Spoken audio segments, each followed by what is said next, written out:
Starting off with our exponential laws. We learned these from grade 8. The first one says when I have the same base being multiplied, right? So a to the m and a to the n, these are the bases, right? Upon doing their multiplication, we can add the exponents. So that's a to the power of m plus n. The opposite of this one, if we're not timesing the bases, we're going to divide them. So this one would be a to the m divided by a to the n. Now what do you think? Times yielded plus of exponents, so division would yield subtraction of exponents. So a to the m minus n. The next one is the exponentiation. If I have a raised to a particular exponent and all of that is raised to another one, the exponents will give a product. We'll times them. So that's a to the power of m times n. We can also call it mn. Right, the next one is the opposite of this one. This one's very important. If I have a to the power of m and I'm rooting that by the nth power, it's the opposite of this one.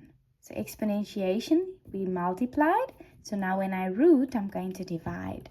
So you take the base and you always say the inner exponent divided by the outer exponent. So it's a raised to the power of m over n. The next one is when I've got different bases, like a times b raised to the power of m. That m distributes to both bases to give something like a to the m multiplied by b to the m.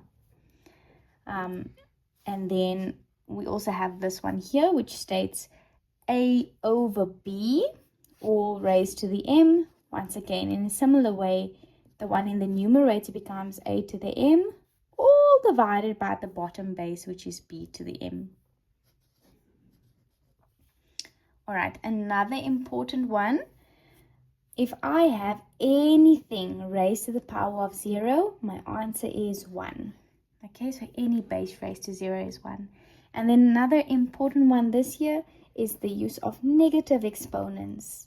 Whenever we have something like this, by the law of inversion, we're going to flip this numerator and its invisible 1 denominator. So just visualize this.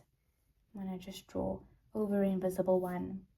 So to get rid of a negative exponent, you've got to flip it into the denominator, then it will change to a positive. So then it will look like 1 over a raised to the positive 1. Do you see that?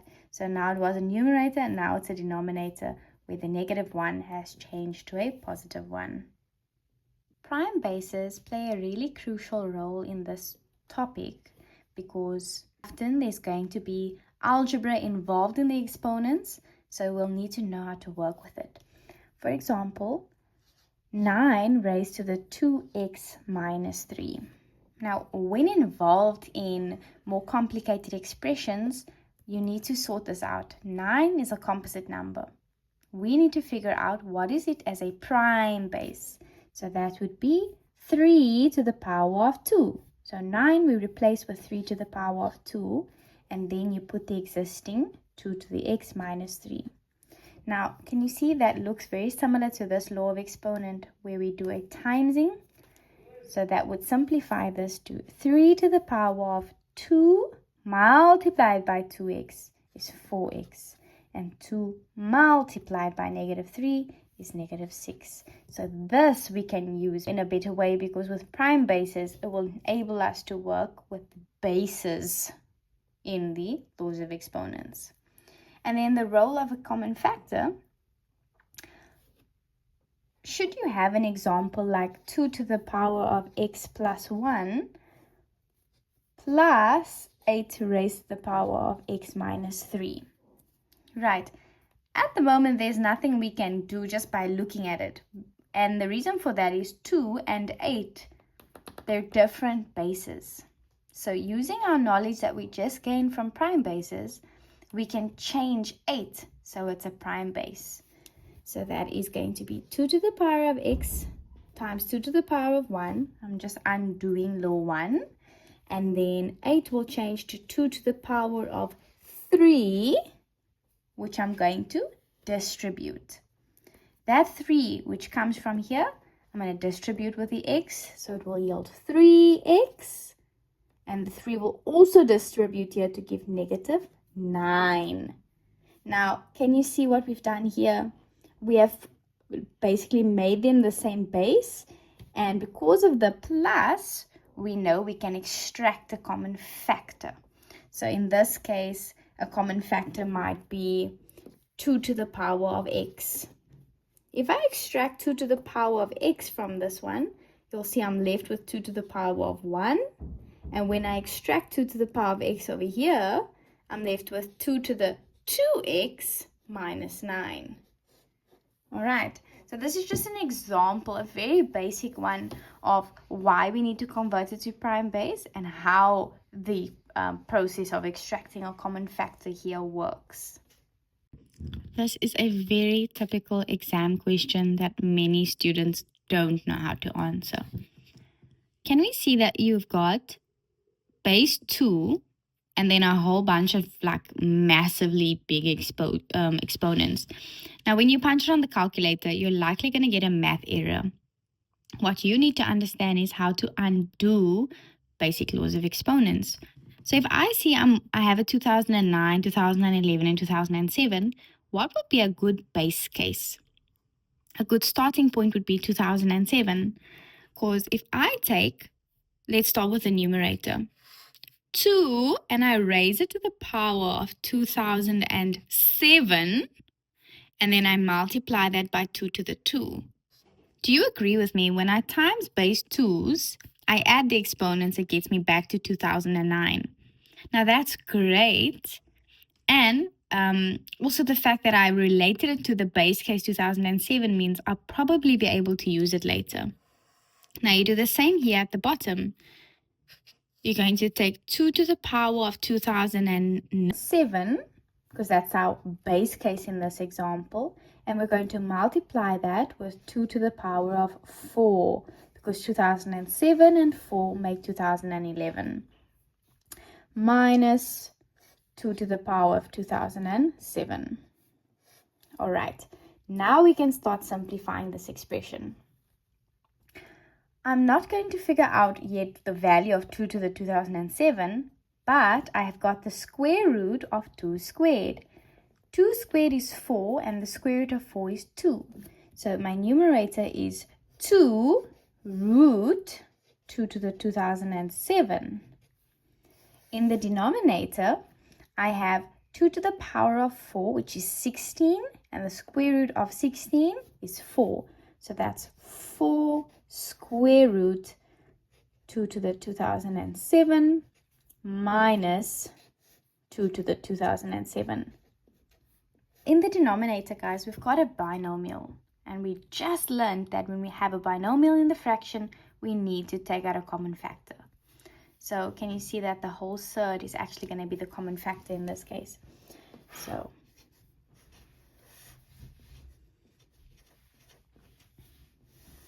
between term 1 and term 2, I'm going to extract 2 to the power of 2007 as a common factor. And then in term 1 leaves me with 4. And then this one here, it's already extracted, so it leaves me with 1. Now, because this is a monomial expression, we can cancel things out, the top and the bottom. And now we can simplify. The numerator value is simply 2. the denominator is simply 4 less 1, which is 3. Bases 2, 4, and 8, they're not all primes. So we're going to try and get them to all be the same prime base. So 2 is fine.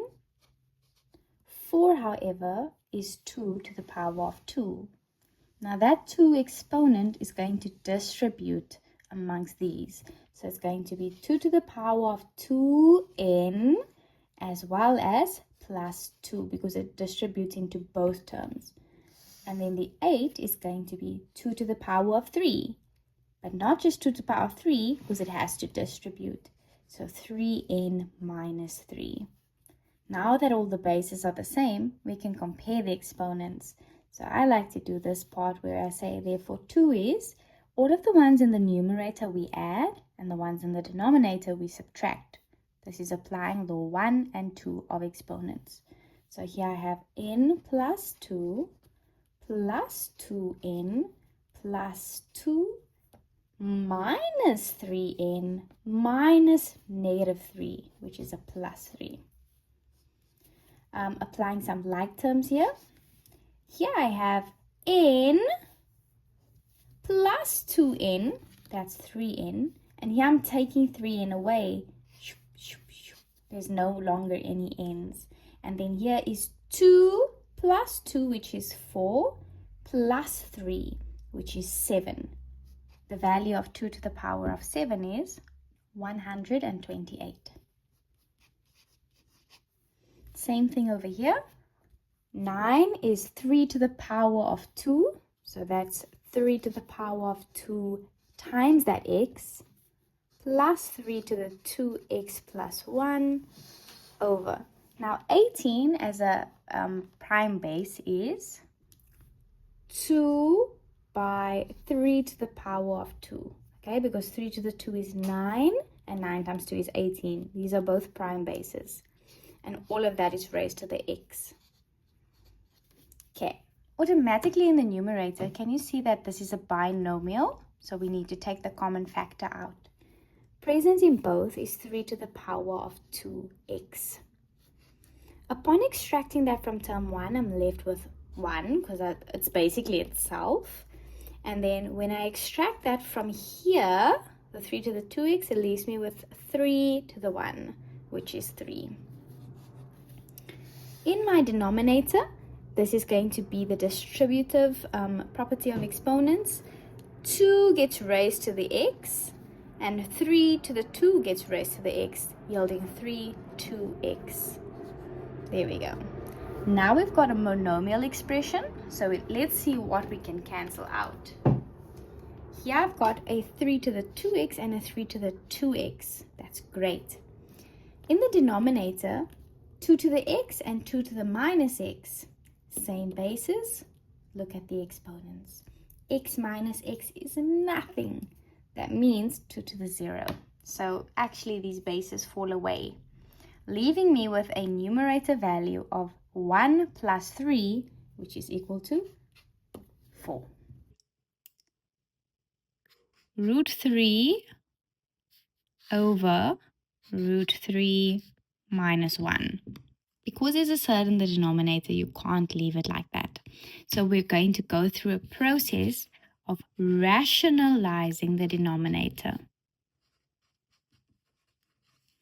So to get rid of a binomial term that involves a surd, you need to times it by the opposite sign. So thus we're going to multiply by root 3 plus 1. And then you do accordingly at the top. Root 3 plus 1. It's most important that you have opposite signs.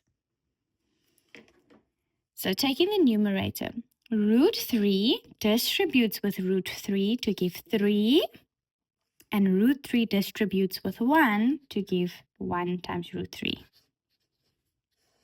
The denominator, however, is a binomial and a binomial. So we're going to apply FOIL. Root 3 times root 3 is 3. Root 3 times 1 is positive root 3, while the inner terms, negative 1 times root 3 is minus root 3. The last in each, minus 1 times plus 1, is minus 1. Apologies for that. Is minus 1. And now we just simplify this. Numerator is 3 plus root 3. And denominator, like terms. 3 minus 1 is 2. And then see here, root 3 minus root 3. It cancels, which is great because we don't want to have a surd in the denominator. And this is our final answer. We are allowed to have surds in the numerator, so you know you've done this correctly. If you've enjoyed this video and you've learned something from it, you may want to check this one out next. A like and a subscribe will help us to grow our channel, And feel free to share this with any of your friends so we can all achieve academic success together. See you in the next one.